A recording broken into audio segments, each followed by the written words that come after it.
Hello and welcome to Chamber Live, brought to you by the East Lancs Chamber of Commerce. The views expressed in this webinar are thought to be correct at the time of recording, which is the 3rd of February 2021, but don't reflect necessarily the views of the East Lancs Chamber of Commerce.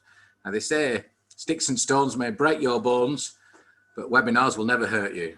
Well, Sticks and Stones is the intriguing title of today's Chamber Live, influencing with impact. Your words and how you say them can influence people's perceptions and behaviours. The content you enjoy today is just a taster of the Chamber's Leadership Best Practice Academy, which will send full details out in the post-event email and include details in our YouTube channel as well. It launches on the 25th of May and it's an 8-day mastery of leadership, self-awareness and emotional intelligence, balanced with a range of diverse tools and techniques on how best to inspire, motivate and energise others to excel. So if you like what you see today, then do contact us to find out more about the 8-day leadership academy, some of which is delivered by our wonderful speaker today, award-winning speaker, presenter and trainer Heather Wright.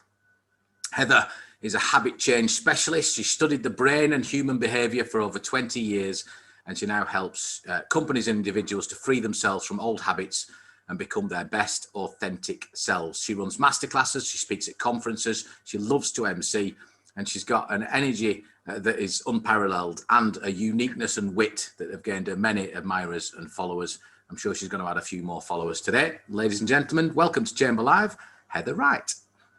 Well, that's quite an intro. It's almost like my mother could have written it, isn't it? You know, because it's always good to get your mum to write there. I love her, she's great.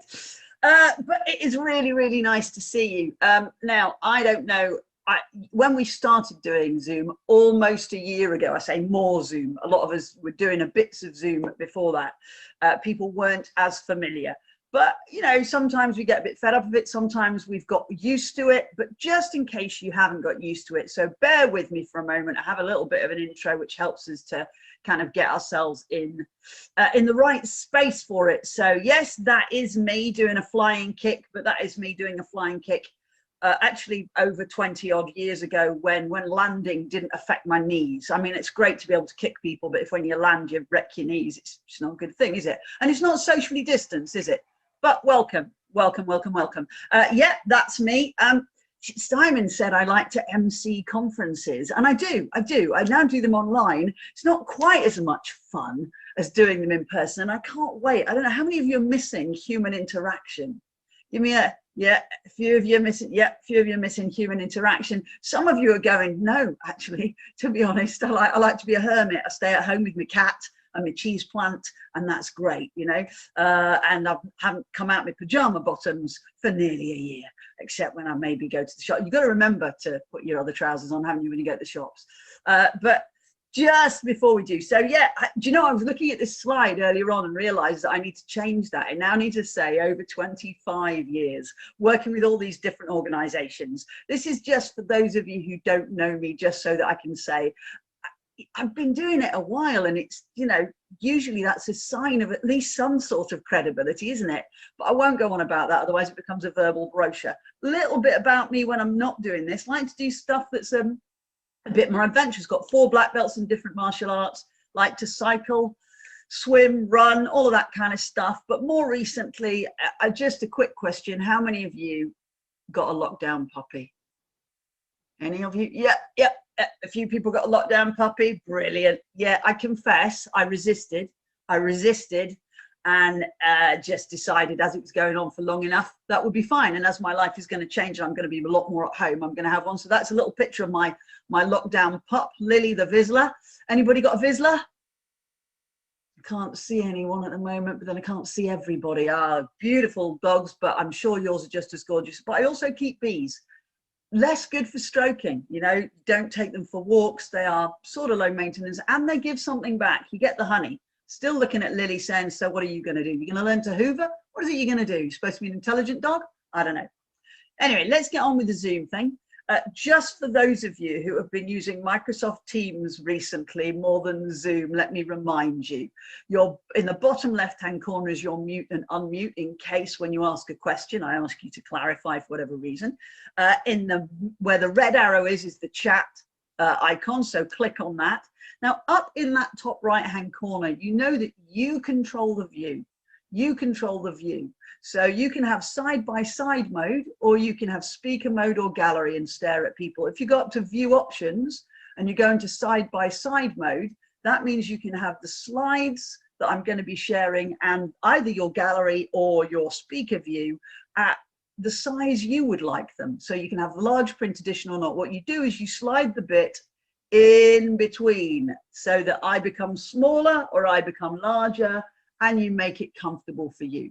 So I'm hoping that's all right. You can, it's a bit like the telly, you control it how you want to watch it. You can control the red button, but let's make it interaction. Let's do, it's always good to use a few more calories, because I don't know about you, I'm spending a lot more time sitting down.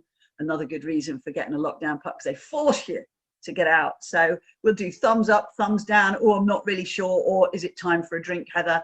You know, give me a wave if you've got a question. However, when I'm sharing, I'm actually come to a different room. I'm not in my office today, so I've only got the one screen. I normally have more than one. I might not always see you, so I'm going to ask Simon maybe to keep an eye on that for me, or Debbie, and if they can say, Heather, somebody's waving at you. And they're waving because they're saying, I don't know, I can't hear you. And that's the other thing about Zoom or Microsoft Teams. If there's an issue with the sound, my sound, or my pictures, I won't know. So I need you to let me know so that I can adjust it. So please do keep an eye on that. What I'd like to do now is I'd like to annotate the screen. Okay, so if you go to that top menu, so if you drop down and there'll be a little pencil mark. So if you click on annotate, everybody, I can see you're concentrating. Those of you who like to stick your tongue out when you're concentrating, click on the annotate. If you're on a phone, it's slightly different. It's down at the bottom there if you're on the phone. And what I'd like, and then what happens is you get another menu and you can use your color, your pen size, and everything else. And the reason we're doing that is put a cross where you are. Put a cross on the UK where you are. Somebody's in the sea. Okay, Joanna, I hope you've got your water wings on. It's a bit nippy out there. That's on the way down. That's on the way to Norway, isn't it? Okay, so I was just checking how far the reach of the chamber would get. I was on one with the chamber, could be a few months ago now, wouldn't it, Simon? And I was doing this for, I think it was for the SIPS group. I put the UK and then realized we had somebody there from South Africa, and they were kind of looking at the map going, oh, for heaven's sake, little arrow going over here. You can see that mostly we're in sort of the Lancashire, kind of Lancashire, Greater Manchester, Stockport, a little bit there in Cheshire, a little bit in Cheshire, over there in Yorkshire. I think we've got someone from Yorkshire. Okay, brilliant. Well, I'll tell you what I'm going to do. Let's be a little bit more precise. Let me just, let me clear that for a moment, and let me go to the next slide. Has to let me do that. There we go. Be a little bit more precise. Where are you now? Where are you now? Hopefully you're on there somewhere. You might, if you're in North Yorkshire, you might be a bit further on. Okay, a few Burnley, Bolton, Bury, Clitheroe. Love a nice bit of Clitheroe. Oh, I was due to have a really nice weekend with my family in a lovely place with hot tubs and stuff in Clitheroe before the original lockdown, somewhere back in last March or May, I think it was actually, for a wedding. Someone's there in Warrington. Nice to see you there. Nice for you to travel. You've traveled today, haven't you? You've traveled.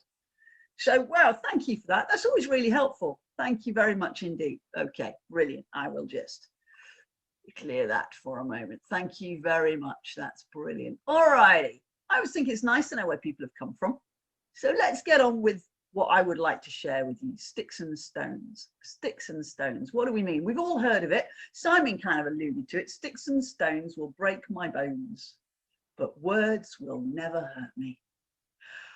Well, how many of you said that to your kids at some point? Yeah, don't worry, the mean kid at school, that's it, sticks. You just say sticks and stones will break my bones. But actually, as we grow up, I mean, you wouldn't say this to your children. You wouldn't say, are you psychologically scarred by that? Because that wouldn't be fair. But we do know that actually the wrong words can last for a longer period of time in terms of how they affect us than maybe a broken bone. We can get over the hurt of something physical often, okay? But it's the psychological trauma that can be a pain. I'm sure you can all remember some of the negative things people have said about you. I've recently joined a Facebook group of my old school colleagues. I haven't done that for years, ever since Friends Reunited. Remember Friends Reunited when that was popular? And it's funny, all the things that come back, people saying, do you remember this teacher? Do you remember that teacher? And luckily, the nice things that they said also comes back. But sometimes you go, oh, I'm not so sure about that teacher. I remember them making me, you know, stand in the corner of the room or whatever. Yeah, that makes it sound a bit Dickensian. That's because I'm old. All right, a little bit Dickensian. They didn't quite roast me over an open fire like did in Tom Brown's school days, but you know, anyone else went to Queen Mary's? No, never mind. Anyway, so what I'd like you to do, okay, we're going to use menti.com. So if you've got another smart object like your phone or a tablet, go to menti.com. You'll see at the top it says menti.com. I'll just take you up there. You can either click on the QR code and click on the QR code, or you can type in that code there, and that code is 7088756. Would you, Debbie or Simon, would you type that into the chat so that people don't lose it when I go onto the actual Menti screen? So that's 7088756. Brilliant, thank you. So I'm going to stop sharing that screen, and I'm actually going to share the Menti screen with you. Okay, so what sort of development training does your organization do regarding communication? Okay, what does it do regarding communication? If anyone's having any issues, just type it in the chat. I can't see the chat at the moment, but I know that Simon and Debbie are on hand, and we should start seeing what you've put in there. What sort of development training does your organization do regarding communication? Is it in leadership training? Is it management training? Is it about emails? Tell me if you've submitted. I'm looking at Simon and Debbie. If you've submitted. I've submitted something. I've got, please wait for the presenter to show the next slide. That's strange. I'm going to go forward and then I'm going to go backwards to see if that, there we go. It's all started to come up. It needed me to wake it up. It needed me to wake it up. So we've got little, none, not sure. Sales coaching, of course. People will think about communication when they do sales coaching. I absolutely see that. Workshops and webinars. Hang on a minute. Accredited learning. Good. Occasional briefings at team meetings. I wonder what that includes. General internal training. Oh, by the way, if you're struggling with Menti, you can type it in the chat. I'll have a look at it in just a moment, of course. None recently. It's funny, isn't it? Because actually, because we're all on a screen, that communication is highlighted, is exacerbated in terms of, especially because people are really looking at your face, maybe more so, they want to make you paranoid than they would normally. Coach communication strategy, oh, for level 7, well, blooming hell, we've got an expert on the line. You'll have to forgive me then, expert person. Courses and workshops, general internal training. Okay, fair enough. Okay, I'm going to go to the next slide. Here's the question, and this sounds like a real turn at the traffic lights. How much of your 5-year target of your organization will be achieved by improving the current product, investment in new product or acquisition, new sales strategy, changes in policy, improved people performance, or something else? And you've got, I've gone for a percentage, so from 0 to 100. So think about your 5-year target. So I was chatting to someone, oh, probably be about a year ago now, about their target. It was a face-to-face meeting, so I know it was about a year ago now.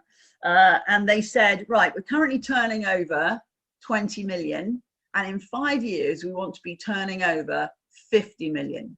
So your target is 30 million. 30 million. You've got to increase by 30 million. I said, how much of that is going to be about improving your product? So no, we've already invested in the product. We've got the ideal product for the next 5 years. So I want you to think about those questions, and we should start seeing some answers there. Just check I've not got on hide results. I'm going to move forward and then I'm going to move back again. There we go. See if that wakes up. Okay, there we go. We're starting to see the results now. So at the moment, with the 15 of you who have managed to put something in there, we've got 65. I'm just going to see if I can have a quick look at the chat. It's going to let me look at the chat. No, it's not going to let me look at the chat. I'll have a look at that in just a moment. So you can see that we've got something else. Don't know what that is. If it's something else that you don't mind sharing, pop it in the chat. Pop it in the chat. So we've got a certain amount. So about a third, 31% are saying, or the average of 31% is going to be on changing the product or new product. Some people, the average is 41%, sales strategy. But notice how much is on people performance. How much is on people performance? I wonder how much of achieving what we need to achieve is going to be with regard to increasing people performance. I'm just deliberately come out of share so I can have a quick look at the things. So we've got leadership training, leadership and management training in new technology. Okay, so what I want us to do is I want to think about how much do you think communication will help or hinder achieving the targets you need to achieve? How much does communication help or hinder that? Because we think of it as a kind of a thing that's over there. It would be really, really useful. But I want you to think about the invisible holes in our organizational buckets. Okay, we are going to talk about the personal stuff, we are, but this is a business session, and I think we have to talk about business. Let me go back to my slides there. Oh, that's okay. Just noticed that I have managed to lose, interestingly enough, my power. There we go, PowerPoint slide. I lost it for a moment there. So that was the one we were on. Let's move on.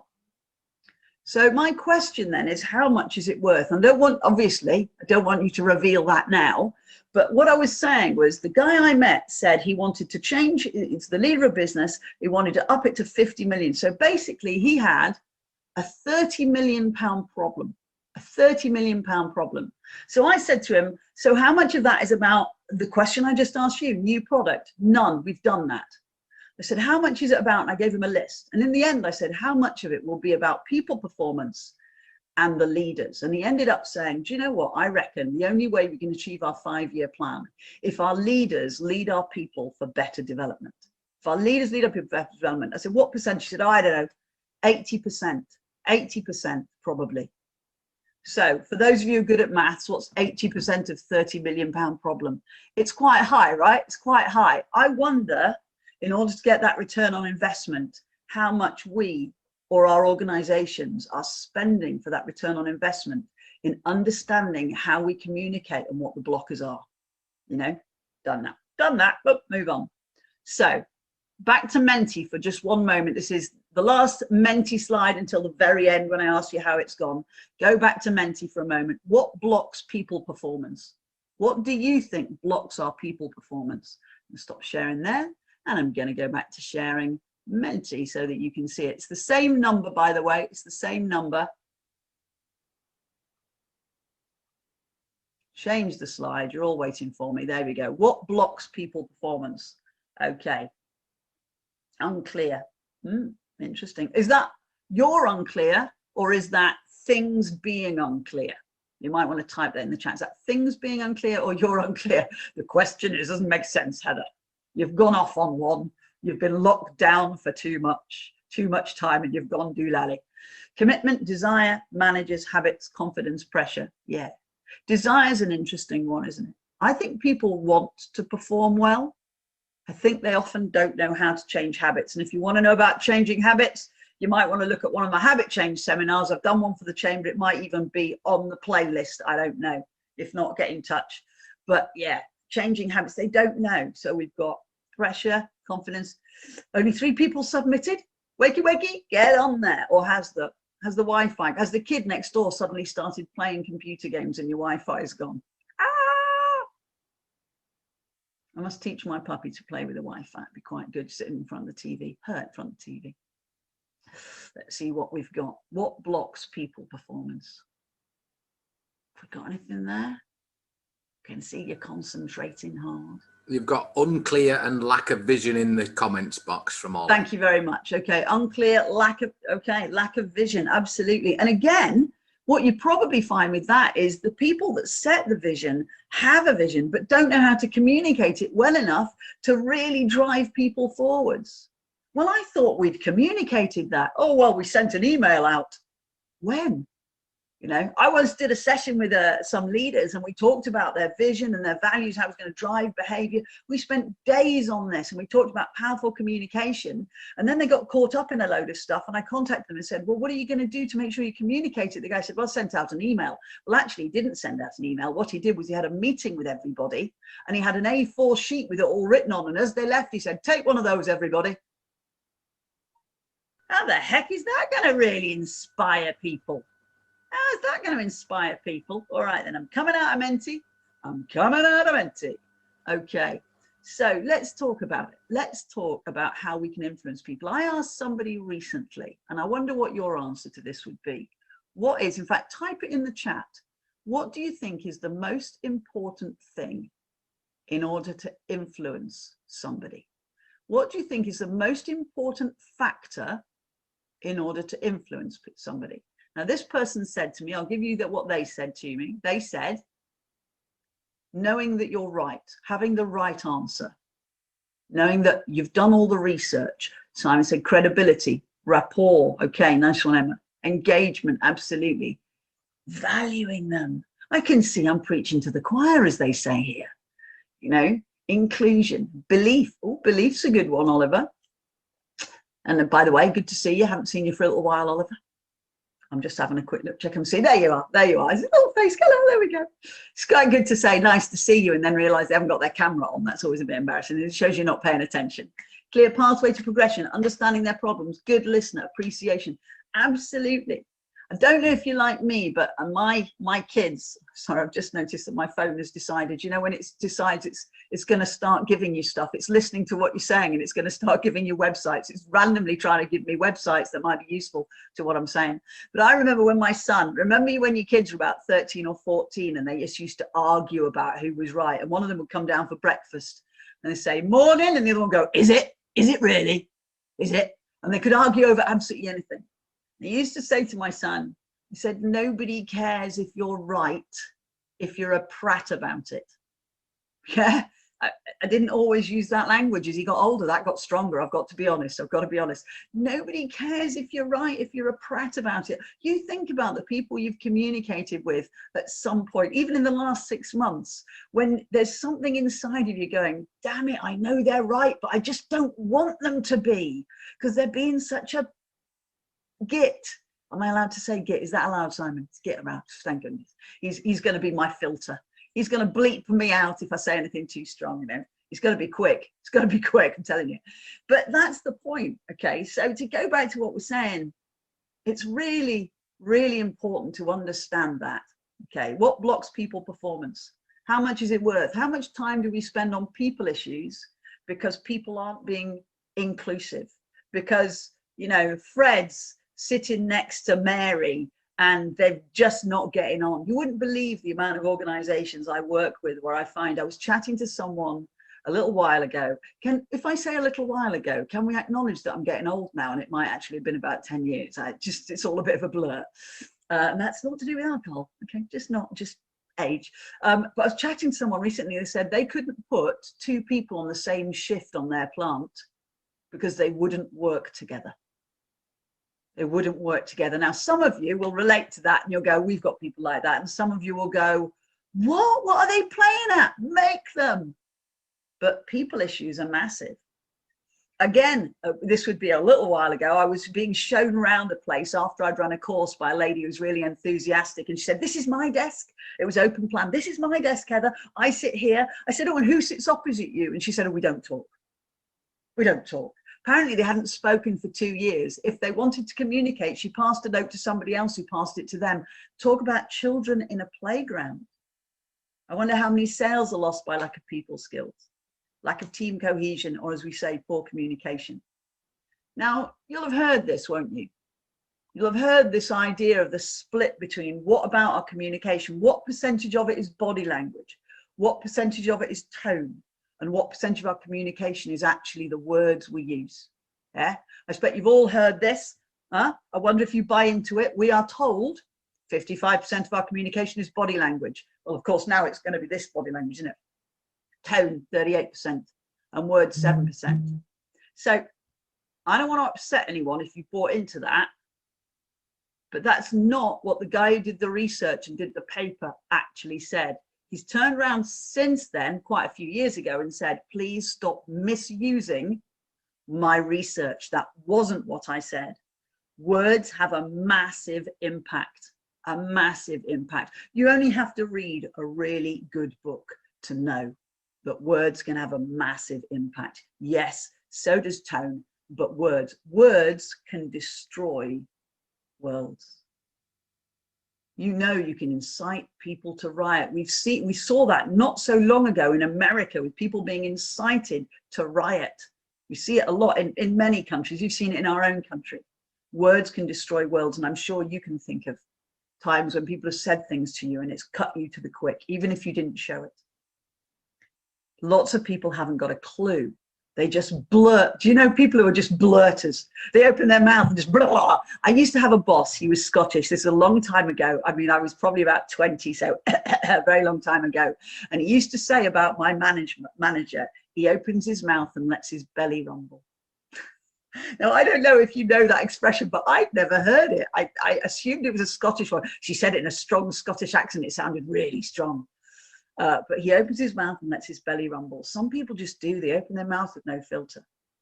Now, not only are we going to talk about it, I'm going to give you a model. So if you've got a pen and paper with you, you'll want to write clue down. Okay, clue. It's a really important, because like any really good trainer, there's got to be an acronym, purely because we remember them.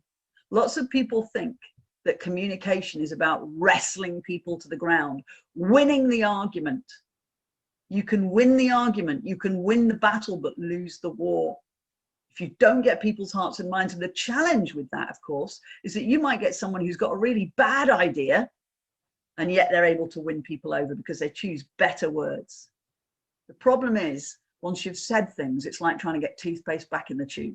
You know, I'm sure you don't have to admit it, but I'm sure we've all occasionally gone, I wish I hadn't said that. I didn't mean it that way. Words can be really powerful. Just to share a little story with you, my son was in the Marines for a little while. When he was 19, he was in the Marines. And when he was in training, it was I found it a very emotional time, because we were constantly getting calls, and it was really, really, has anybody else trained in the military? Give me a wave to train in the military. I'm on gallery view and I can see you all. Anyone got a family member who's trained in the military? Got one, only one? Oh yeah, Amanda. Hi, Amanda. Hi, Amanda. Yeah, so you'll know the military training can be tough, and it gets tougher, you know, depending on what it is. And my son was going through all of this kind of stuff. And then one day he rang and he said to me, he said, I was cleaning my gun, my rifle in training, and it went off. And he said, so there's going to be a hearing. Well, I know you will all know that feeling. Do you know that feeling when you go hot and cold? When you just go, oh, what does that mean? Does that mean jail? Does that, oh, Struth, because it sounds really serious, even though, of course, he was in training, so his gun was filled with blanks. But he said, oh, I'm sorry. No, sorry, I meant meeting. I meant there's going to be a meeting. Oh, God. The choice of one word against another sent me into typical parental absolute panic. And it's amazing how quickly you can think jail, prison, life ruined, before he can just go, oh no, sorry, I meant meeting. What sort of meeting was me? Because I was even shaking already. How quickly that can go through us. And I'll bet you've had that, where somebody's just picked the wrong word, and then later on they've tried to backtrack, and your emotions have been wild for whatever reason, even if you were trying to hide it, trying to stay calm. Words are very powerful. Words can destroy worlds. Yeah. Words can be really wonderful. If we read a book, they can build a story of wonder and amazement. So this is the model I'd like us to look at. Connect, listen, understand, empower. This is how to influence people. And actually, do you know what? I know a lot of you put this in the chat, so you get it. First thing we must do, if we ever want to influence people, we have to connect with them. I wonder how many people email you, you don't speak to them for weeks or months, and they suddenly email you with something they want you to do for them, something tough. How important is it that actually we remain connected with people if we actually want them to do something at some point? So let's just get back to the basics, okay? Before we get onto the stuff that's a bit more complicated, let's get back to basics.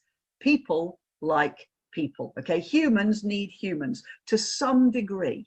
Now, if you're a little bit more introverted, you probably need less humans. If you're massively extroverted, you need lots of humans. I'm a little bit like this. When I used to drive to places for a living, it wouldn't take me very long before I was driving, before I was thinking, oh, who can I call? Hands-free and safe and all of that, of course.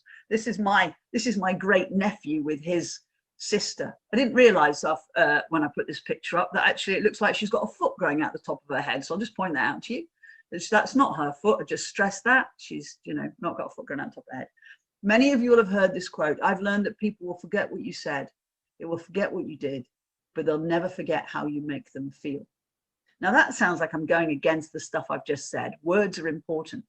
Words are massively important. But the whole point is what Maya Angelou is saying is they don't remember the exact words, but they remember how the words made them feel. Therefore, the words are really important with regard to how they make people feel. You can put, and as a speaker, and I show some of you do presentations, if not some of you are speakers, we can put a lot of effort into the right words. And it's not because people will remember the words. It's because those words are our craft. They should be your craft. How many emails do you write on a daily basis? How many times you've written an email when you were in a really emotional state? I'm gonna tell him that sent me that email. I'm gonna answer them. Whoa, careful with those words. Whoa, how many of you don't like feet? I don't like feet. Here's a little point. Don't walk through somebody else's mind with your dirty feet. I believe it was Gandhi who used to say that. Don't walk through my mind with your dirty feet. How many times, again, are you talking to somebody and they decide to blurt stuff out? So this was my son when he was training in the Marines. I won't go on about that, but I do remember really, really clearly. So as you can see, the year he was training was 2016. I was really proud that he got in. He trained really, really hard.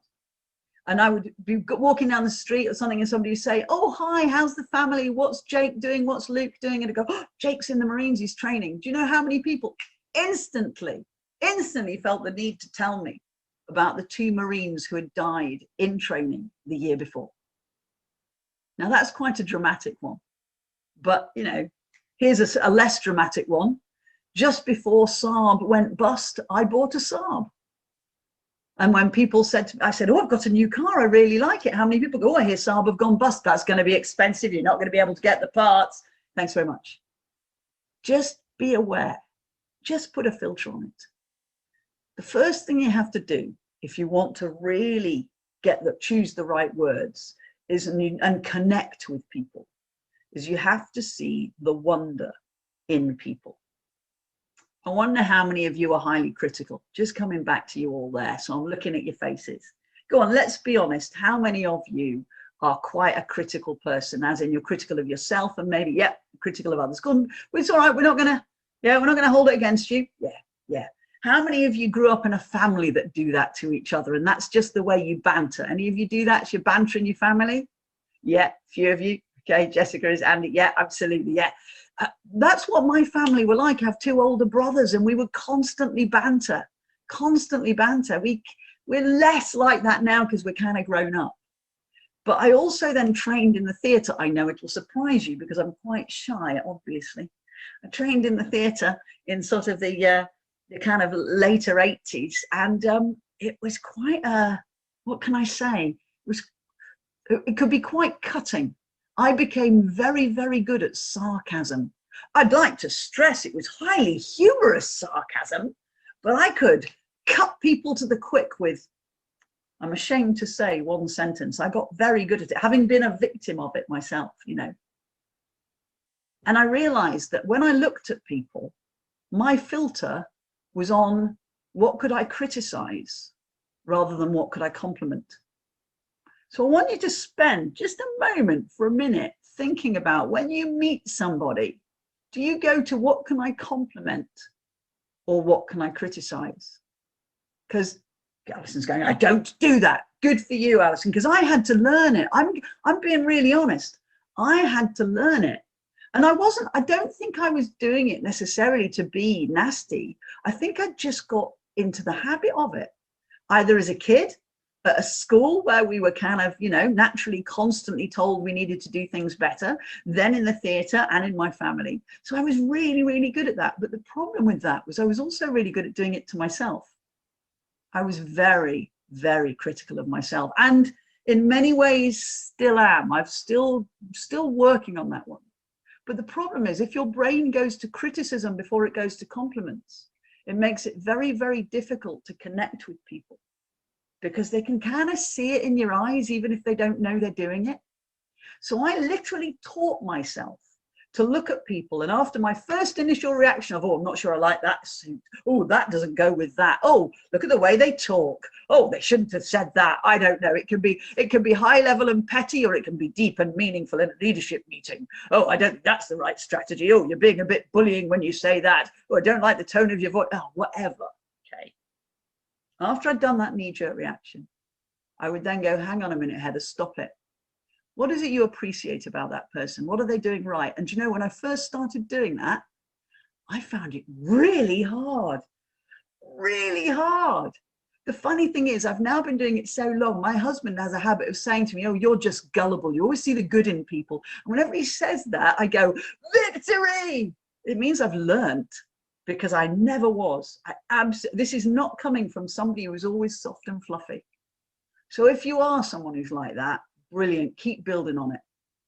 If you're someone like me, then we really do have to start seeing the wonder in people. Here's a little test for you. Write down, not right now, write down the names of everybody in your team or your organization or your close family or whatever it will be. And then beside them, write down what they bring to the party. What do you like about them? Before you write what they need to develop and what they need to change, right? What do you like about them? What do they bring? And I found that if I can't find anything, because I get people, when I do this, I get people in, say I'm doing a leadership course, I go, come on, think about your team. What do you appreciate? What do they bring? Get some people, and they're looking at one name. They're looking down at one name on their piece of paper, and they're going, absolutely nothing. In fact, that person has been moved from everybody else's team. We used to do this years ago, and on my first job, I worked for ICI. Okay, I've got to be honest, worked for ICI, and they never used to sack people. What they did was that we used to promote them to their greatest level of incompetence. Did anyone ever hear that? Yeah. And so what would happen is you get somebody who keeps getting promoted, and it's because nobody wanted them in their team. And so sometimes you get someone to say, I can see nothing good about that person, but I daren't. And eventually they were then rewarded with early retirement and a big payoff. It was a great company to work for. I wonder why it's not as big now as it was then. Anyway, so I'm looking here. One of the hardest things to do is to listen before commenting. Oh, you're absolutely right. How many, go on, because we're going to talk about this in a minute, but how many of you consider yourselves great listeners? Just like, Dave went like that, but he did it really quickly. A few of you have been braver. Fantastic. If you're a good talker, probably the likelihood is it's not your natural skill to listen. We rarely have both initially, but we can learn it. I say that again, because although obviously when I'm running seminars, it's my job to speak. When I've finished, I really have been learning to listen, and it's so much better. Okay.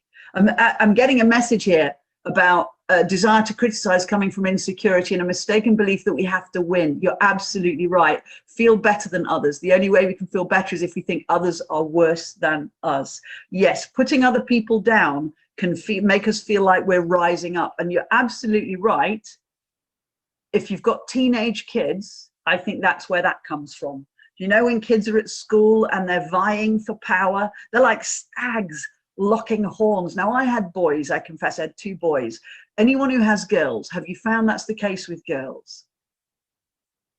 I'm getting, so everybody have boys, or have we got no one with children here? Yeah.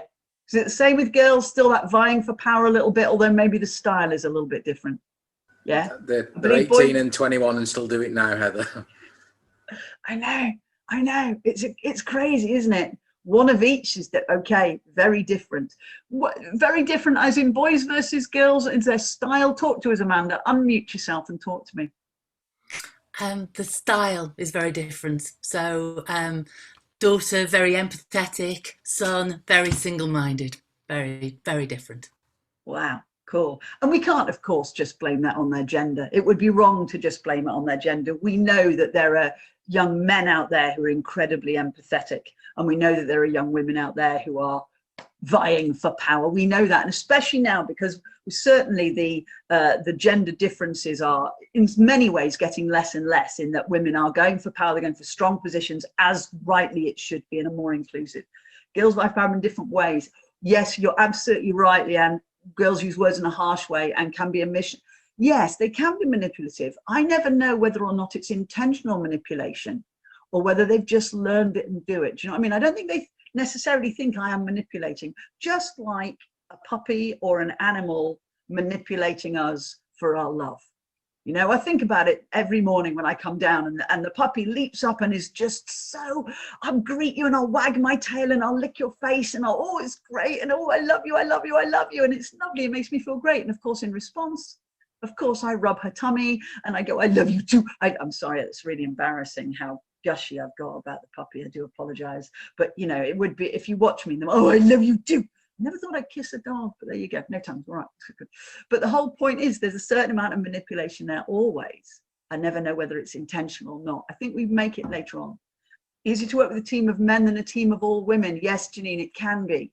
It can be. And we have to learn about those dynamics. But it would be wrong, wouldn't it, to not have those differences, because we would miss out so much. So we need to learn to connect.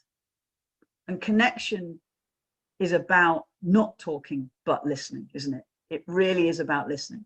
So let me go back to our model. So we've got to, first of all, in our heads, we've got to learn to see the wonder in people.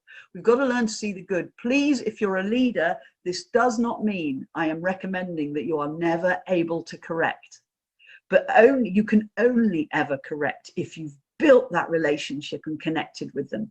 You know that you would rather receive a little bit of slightly harsh news from somebody who knew you and had listened to you than from a complete stranger or somebody who you felt didn't understand you. So let's get on to our listening skills, okay? Because it's absolutely vital. And for those of you who are good at listening, we have to keep working on this. Do you think? We have to keep working on this, okay? Remember this, words can heal worlds.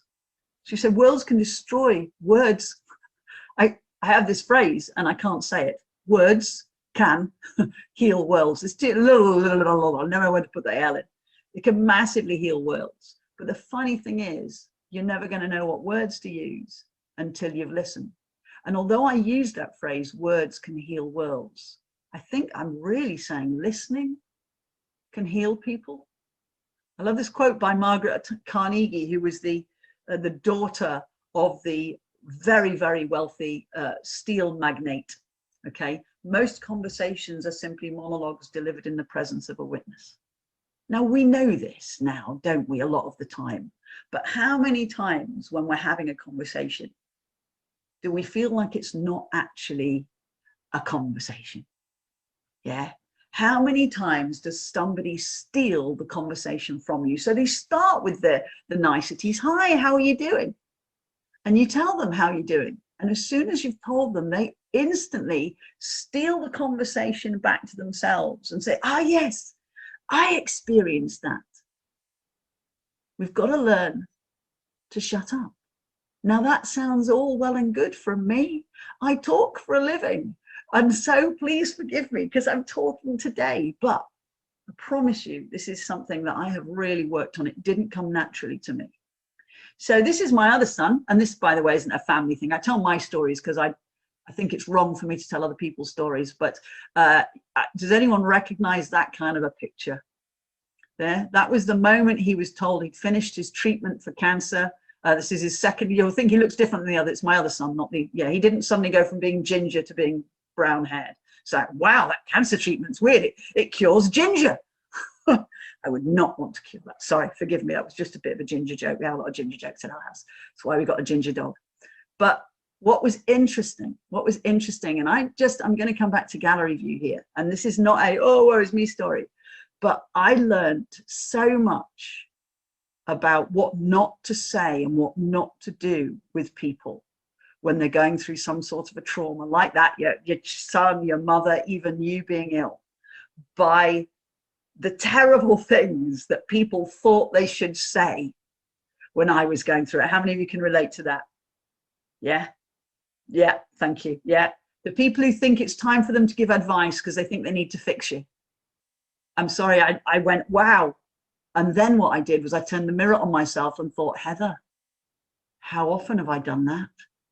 How often have I not known what to say to somebody when they're going through a trauma? Because in my head, I felt I had to say something meaningful or say something that fixed them. And then I realized when people were talking to me that the people I really appreciated were the ones who didn't instantly give me their story, and the ones who didn't instantly give me advice for what I should do and the food I should give him because I'm giving him the wrong food and that's why I've got whatever it would be. But the ones who just said, what do you need from me? What do you need from me? And even if I said, oh no, I don't need anything, thank you, they'll go, well, you know what, I'm here to chat, I'm here to listen, tell you what, I'm here to give you a laugh and not talk about it if you're bored of it. And I went, what a good idea. And I took that away. And if somebody says, what did you learn from it? I'll go, I was really rubbish at dealing with people who are going through stuff, serious stuff before it happened to me. So I then wrote out a list. So if you've got a chance, write out a list that says, what do I need to do to be a better listener?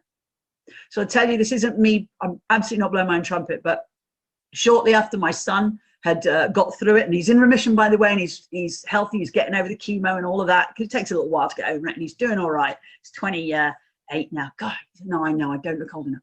But anyway, I heard that a lady 3 doors down from me was going through chemo, okay? Three doors down from me was going through chemo, and I hadn't spoken to her for a while. So I sent her a text and said, hi, I hear you're going through chemo.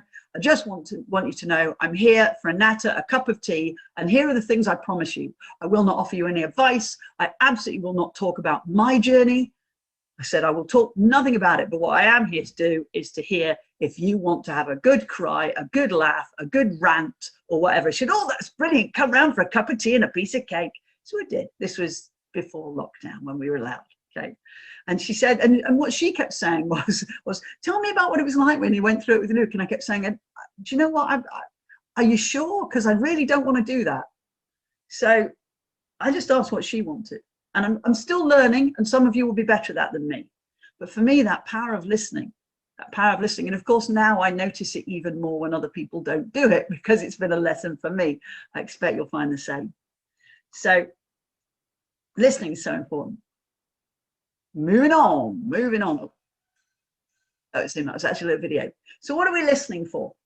We're listening for their needs. So here's another question for you. So if you've written down, or another thing for you to do, if you've written down a list of the people in your team, and you've written down what you like about them, what they bring to the team, okay? Now, if you've got a team of 75, this may take a while. If you've got a team of 2, if you are the team, you can write down what you like about you. Why not? Go for it.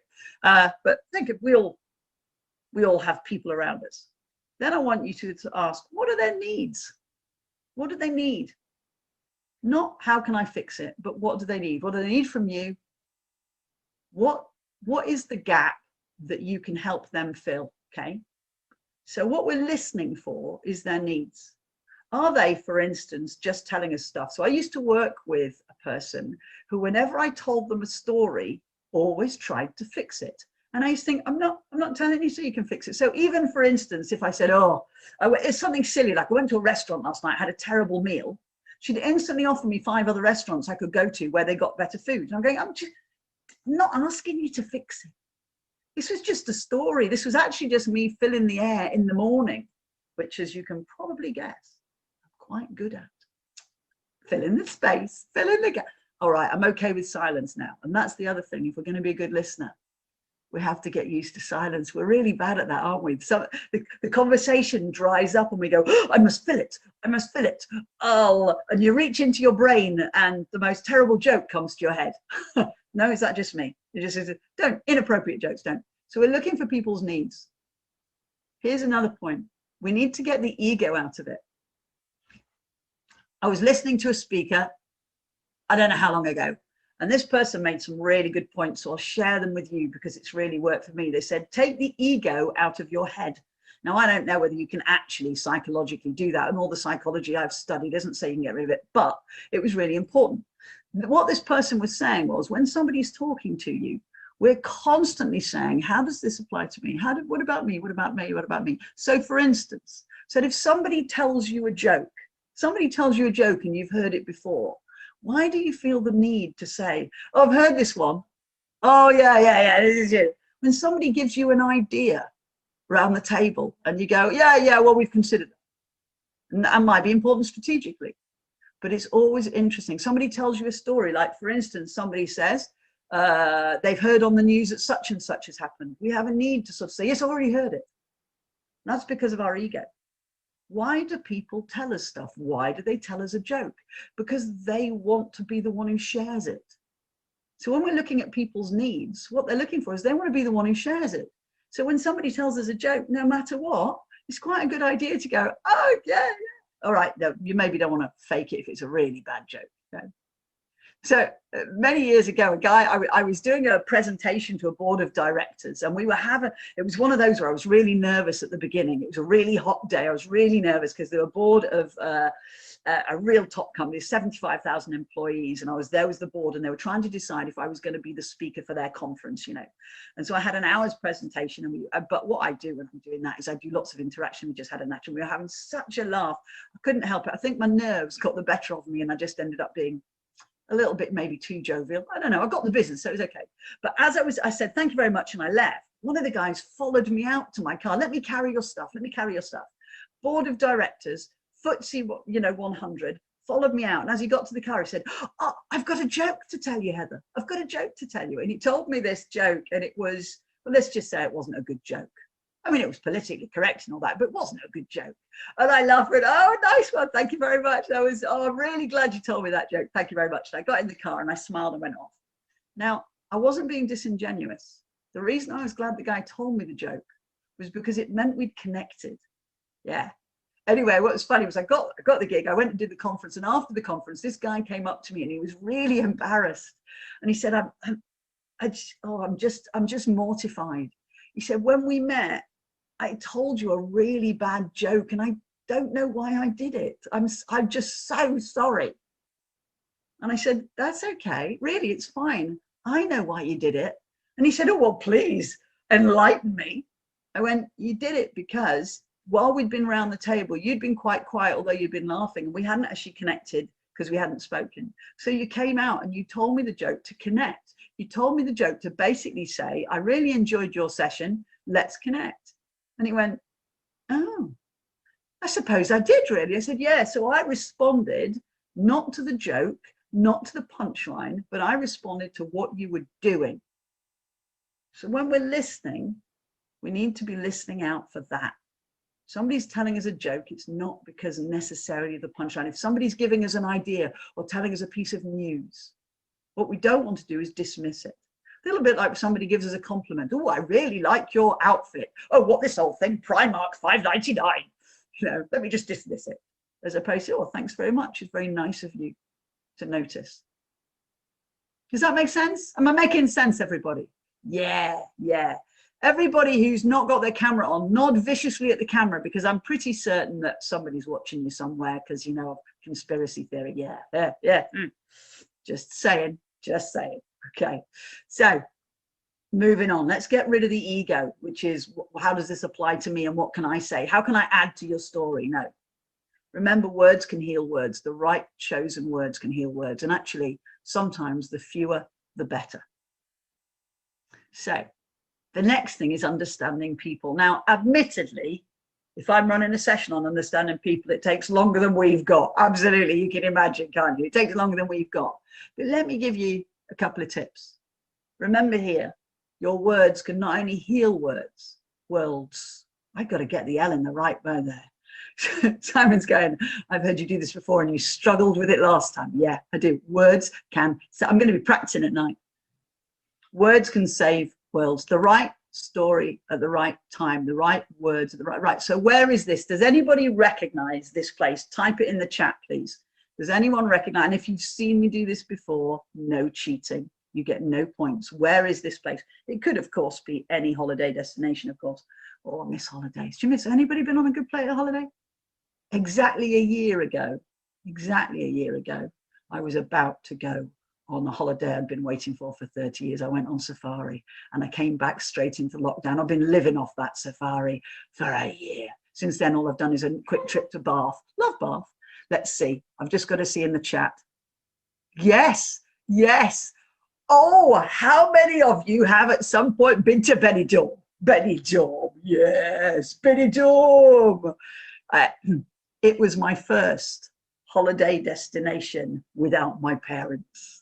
Okay, this is how old I was. I was 19 years old and I went with my Bezzy mate.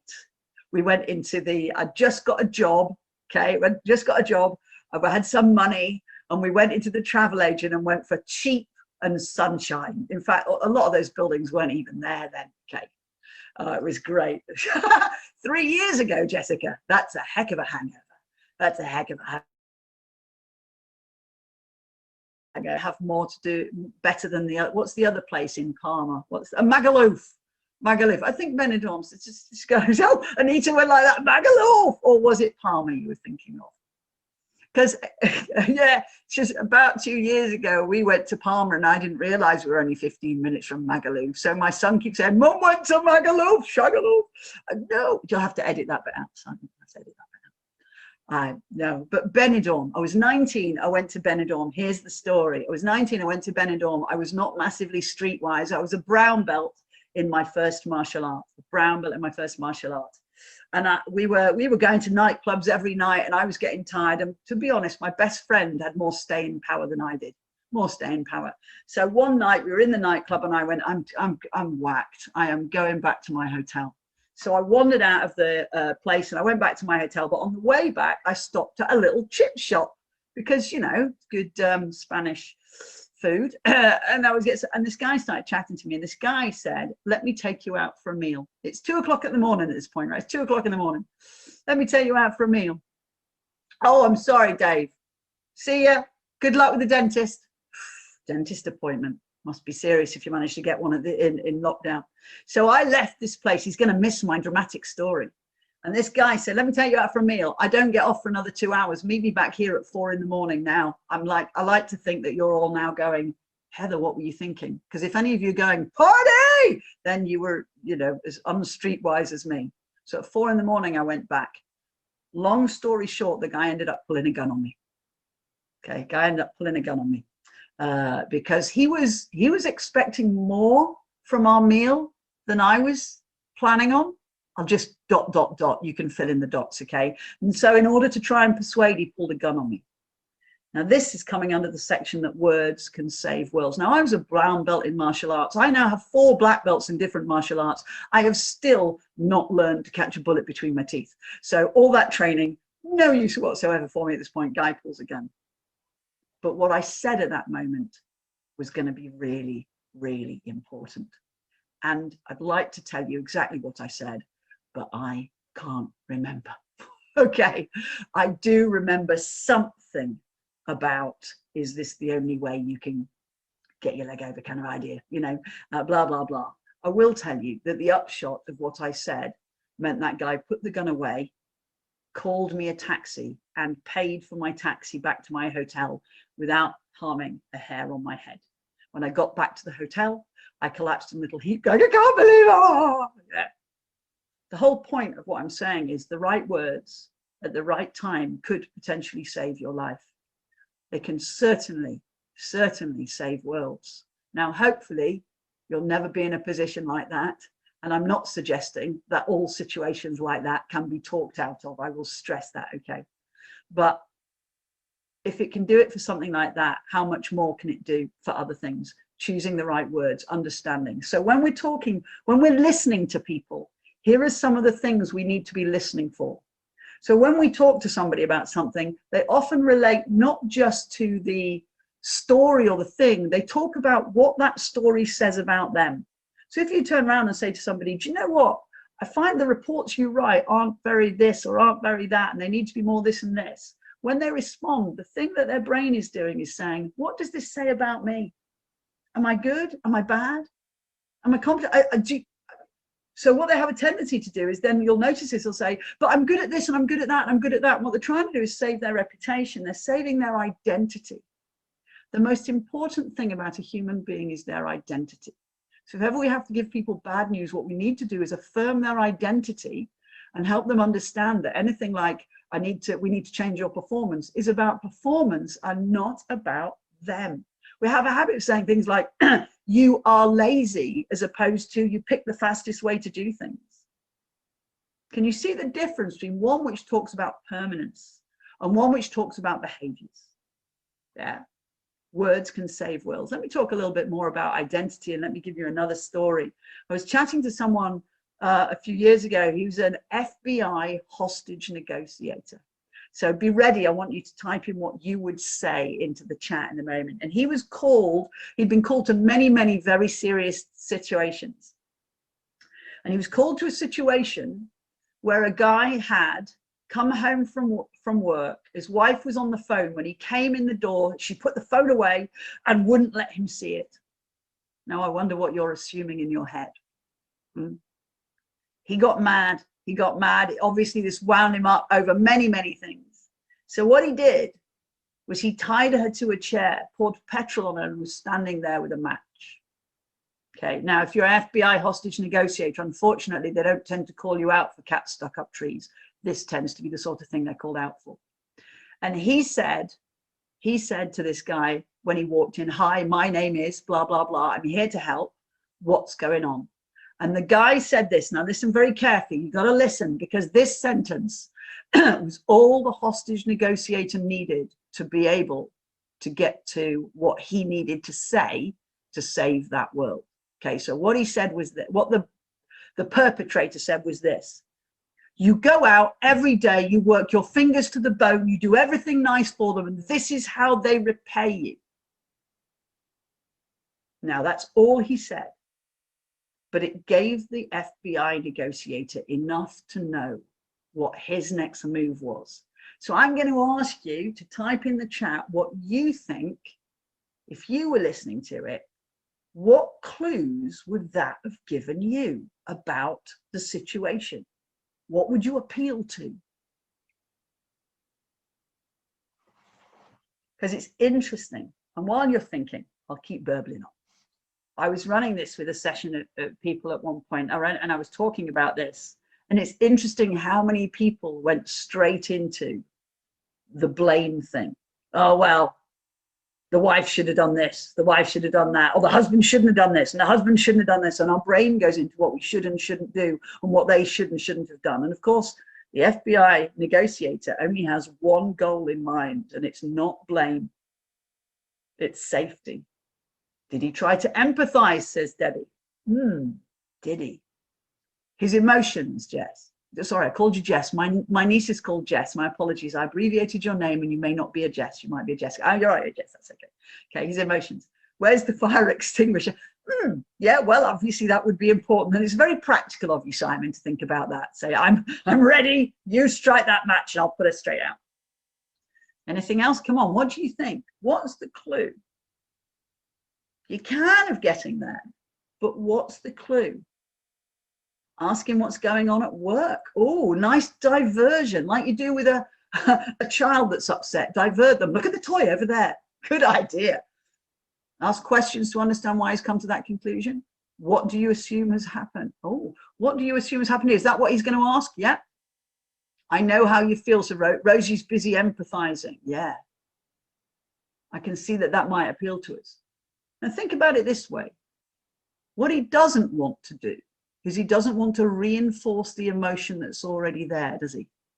Because he doesn't want to throw any more petrol, metaphorically, onto the literal flames that might be there. So he's got to be a little bit careful, because if he empathizes, or if he gets him to now talk about the situation, as we talk about situations, especially when we're already emotional, we might get more emotional. And he's already done something terrible. He's already tied her up, and he's going to throw petrol. Wow, this is a critical thing. Humanize the hostage. I can see you've been watching the right programs. We've got to humanize the hostage. Yeah, that's certainly something. Is this how? Now Janine's starting to get there. Is this how you want your family and friends to remember you? Good question. How is this taking things forward? Yeah. These are good questions. Why throw all that hard work away by making a mistake at the heat of the... I don't think you're supposed to talk about heat at this point, Oliver. Sorry. Yeah, absolutely. I'll tell you what he did. And I think some of our points there are really, really good points. I think we're getting there. What do you do for work? Engage him. These are good points. Now, I'm not suggesting that this is the only way to deal with it, okay? I think there's probably many right answers. But remember, this FBI negotiator's tiptoeing through, not wanting to One false move and the guy gets more angry. Now think what we're talking about here. We're talking about the guy's identity.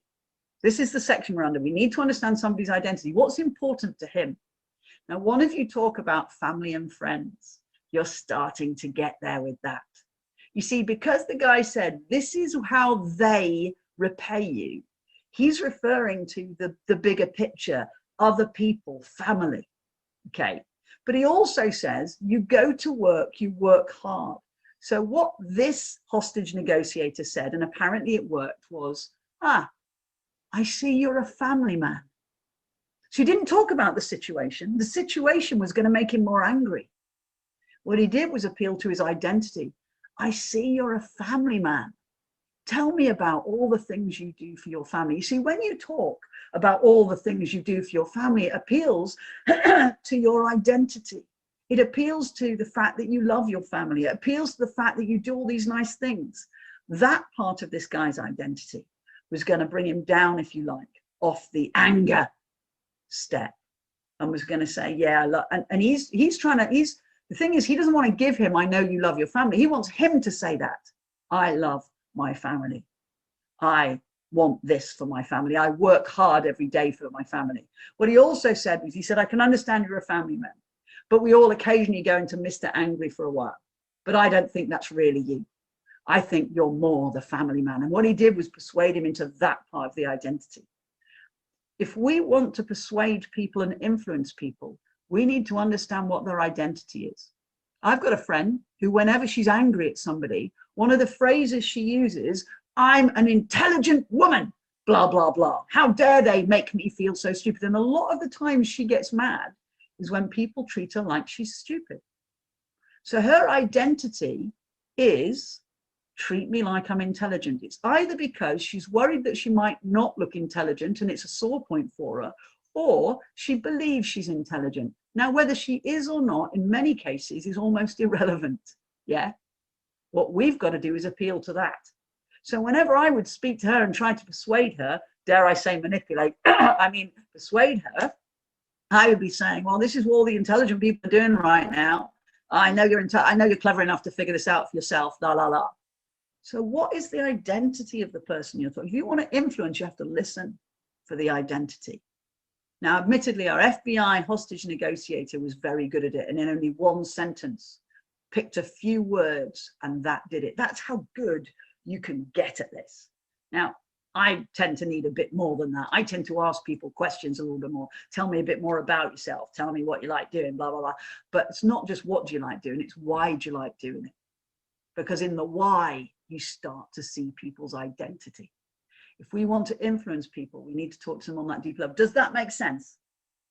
Give me a nod, a shake of the head, or I need a drink. Oh, cool. Okay. Brilliant, brilliant, brilliant. Thank you. Some of those suggestions are great. The engaging is great. But what do we engage the person with? Okay. So remember, our words can save worlds. Okay. And then finally, so we've got connect, listen, understand, and now we're on to empower. Okay, now empower is an overused word, and I confess that I've chosen it because otherwise the word clue wouldn't be in there. I've got to admit that. I'm holding my hands up. If you're going to have a good acronym, you've got to pick the right words for it, although it does work well. You see, if you've ever had a conversation with somebody where they've asked you to change a process, or even if it's been one where they've criticized you or given you corrective feedback, the question is, did they leave you with hope, or did they just leave you with the, you were dreadful in that meeting. That proposal you wrote was awful. You look like a complete idiot there. Well, now you know that, let's move on. Words can change worlds. Ask yourself, if you have a conversation with somebody, what is it you want to achieve? What is it you want to achieve? So I've got another question for you, and you can type yes, no, or something else in the chat, okay? If you could change somebody's behavior, let's imagine, and you can think of somebody you actually know. You've got somebody you want, they need to change their behavior. Available. Can I just call it? I thought we were engaging then. I was like, okay. Somebody's taking a call. Good. Tell them they need to get on this seminar. Okay, so I want you to imagine you've got somebody who you want to change their behavior. Maybe they're driving the rest of the team mad. Maybe they've said something to another member of a team and it's upset them. Maybe they're doing stuff on a daily basis that is driving you bananas. I hope you can't all think of somebody like that, but I would guarantee most of you can, right? If you could change their behavior without them ever knowing that they'd upset anyone, without them ever knowing what a prat they'd been, is that okay? Is that okay? To a yeah or a no? A yeah or a no? We're getting a lot of yeses. Yes, yes, yes. I. Lot for the I votes. Yes, yes, yes. So this is another one. Yeah. If it's a permanent change, good. We got a caveat there from Stephen. He's considering it. When I'm considering things, I always stroke my imaginary beard.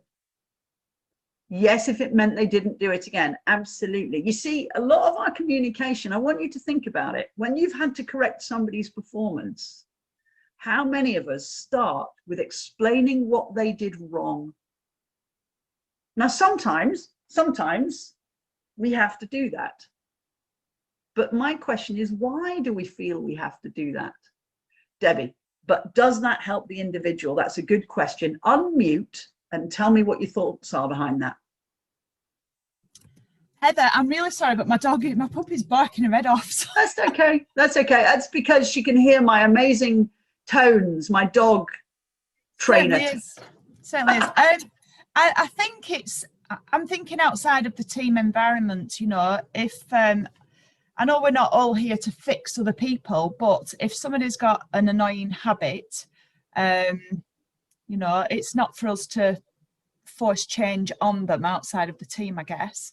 That's my thoughts.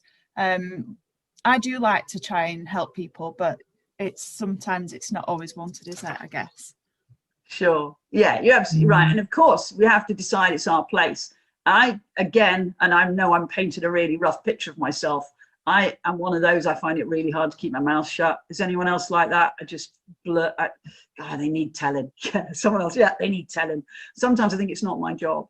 And I learned this quite a lot in the martial arts. When I first joined the martial arts, this is a long time ago when I was a white belt, and the instructor used to say, I'm the instructor. I don't care what grade you are, I'm the instructor. If the person next to you is doing it wrong, leave that to me to sort out. But you see it a lot in a class. You'll see somebody going, you need to do this, you need to do that, especially as they start to get quite knowledgeable. And it's really hard. I've got actually 4 black belts in different martial arts, which means that having got a 3rd dan black belt in karate, when I started jiu-jitsu, I already had quite a lot of knowledge of the martial arts, and I'd be a white belt. So people didn't know that. And so somebody next to me might be doing it wrong, and I know they were doing it wrong, but it wasn't my job.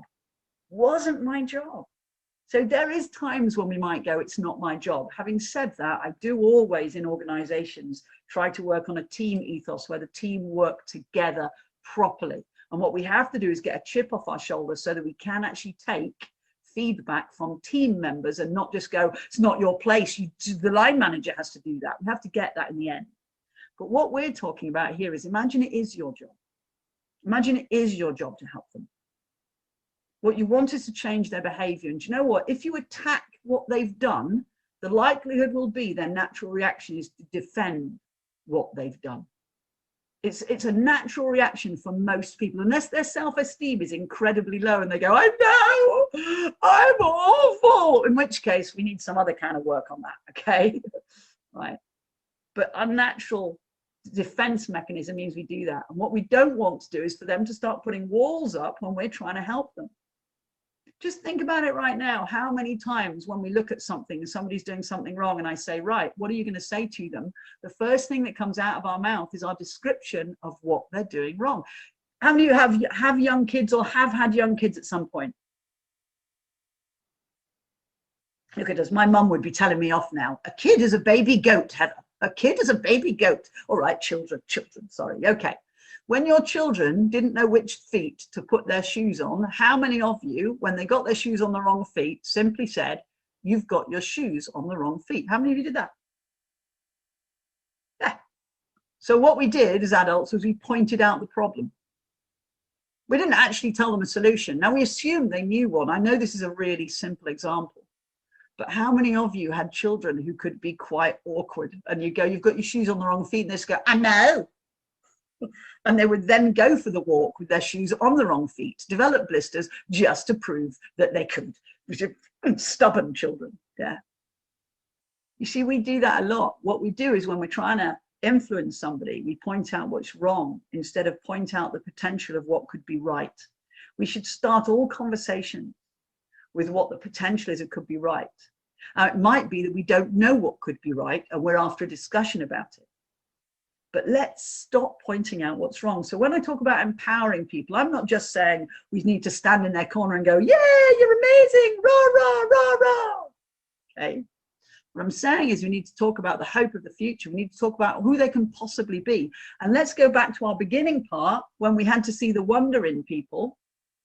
You can't talk about how amazing somebody could possibly be until you actually believe they could be.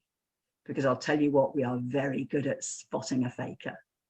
You've actually got to do that. And that's hard because we have to work with people we wouldn't socialize with, which is why some of you are really enjoying lockdown because you don't have to socialize with your team. Sorry. But just saying, just saying. I had to say it first. Does that make sense? Making sense? Okay, we're coming to the end. Be ready. I haven't seen any questions. Have you seen any questions yet, Simon? No.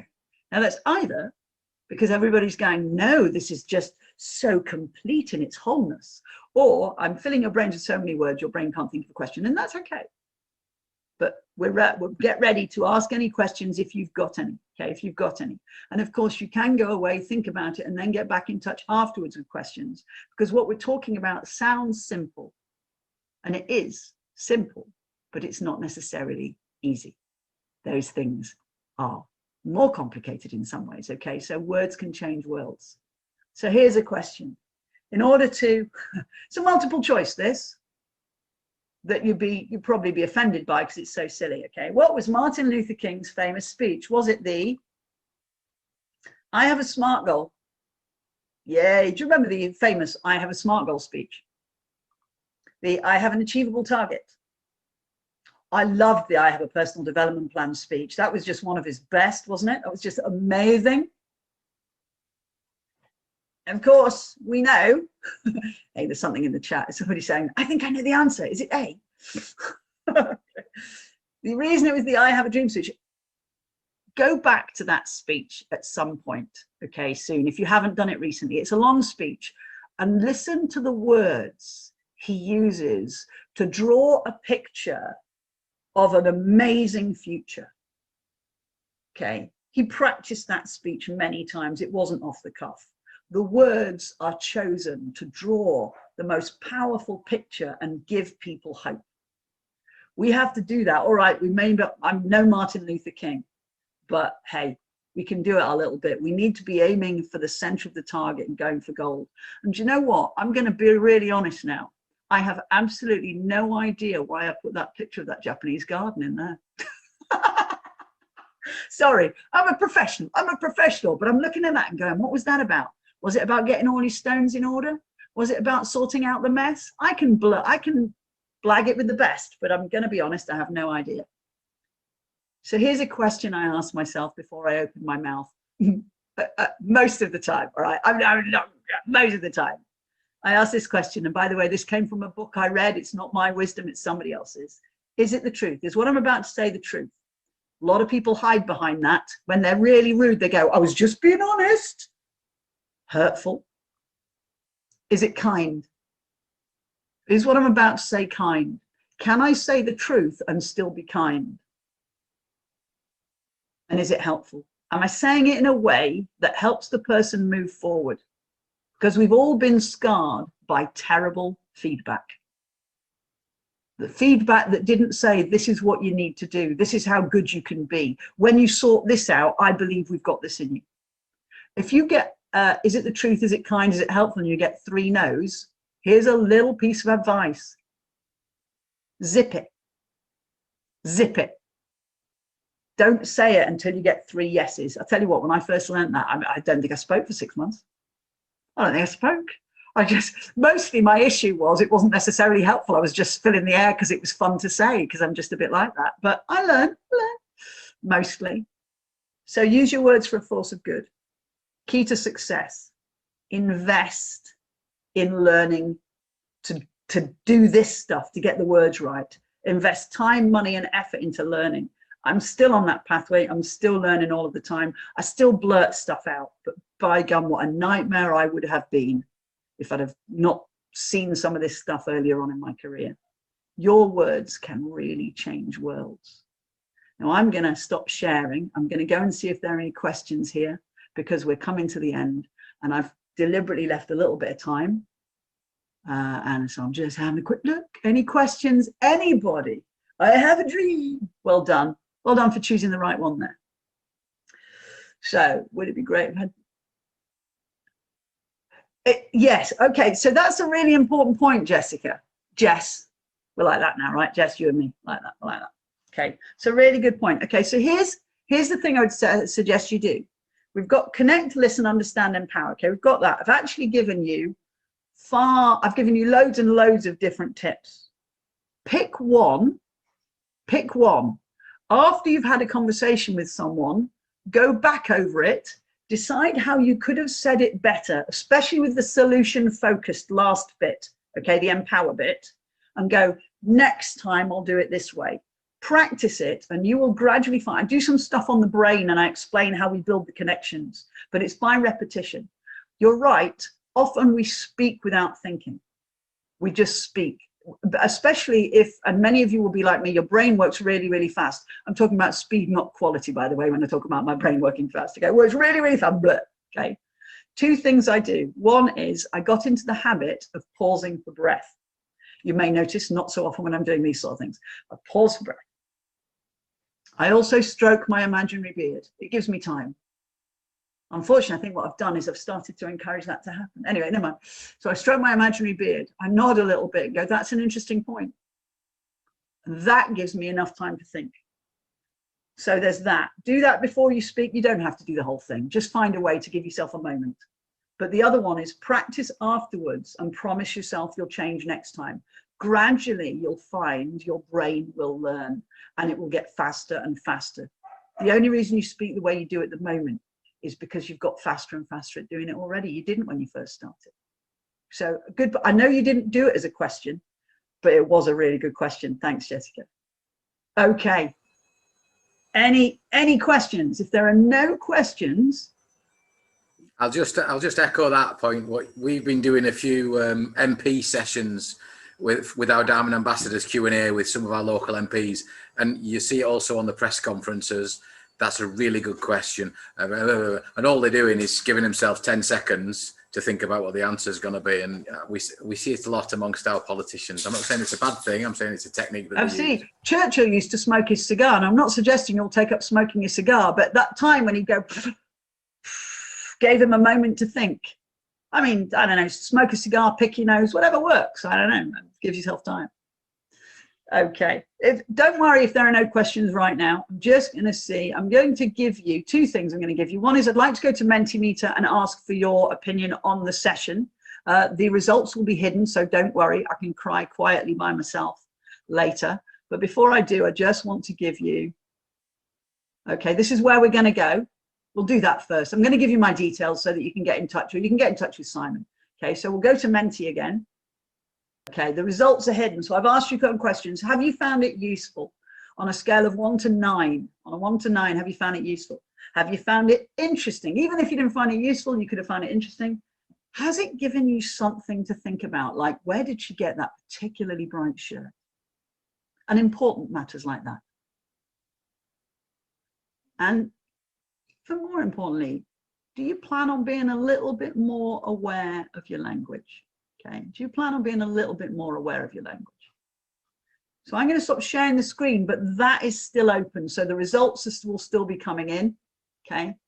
And my final screen share will be my details, just in case I'm hoping it will be, in case you want them, in case you do have a question. So there's my email address. There's a particularly posed photograph, you know, which has probably been photoshopped and still not looking that good anyway. Give me, I've got a YouTube channel that is just starting, so there's a few videos on that at the moment, which is Heather Wright Live and Kicking. Or you can, of course, get a hold of Simon or Debbie or anyone at the Chamber. And I will now thank you for that. Thank you. You guys, especially those with the cameras on, you've been massively engaged. So thank you for that. I'm going to pass back to Simon and I'm going to mute myself. It's going to kill me. Heather, thank you so much. Can we have a virtual round of applause from our video wall? You've been great, thought-provoking. I've got a courageous conversation with my middle child at 1:45 today, and I will be remembering some of Connect, Listen, Understand and Empower, and particularly Understand, which I'm struggling to do right now. We will include Heather's contact details in the follow-up email. The video of today will also go on YouTube as well. So when you see it shared on LinkedIn, please do comment, say nice things, and let other people benefit from today's session, because it will live forever on YouTube. You can have it for your channel as well, Heather. If you'd like us to send you the video, you might as well do. What else have I missing? Debbie, come on, help me out. What am I forgetting? Oh, the Leadership Academy, which Heather is one of the deliverers for, starts in May. It's 8 days of training delivered, a mixture of, I imagine, online and in person. And if you want to know more about that for your organisation, just contact myself, Debbie, Linda or Sarah or anyone from the Chamber, and we can give you more information on that. And our next webinars, the full list of them, you'll find online at chamberlive.co.uk. Thanks very much.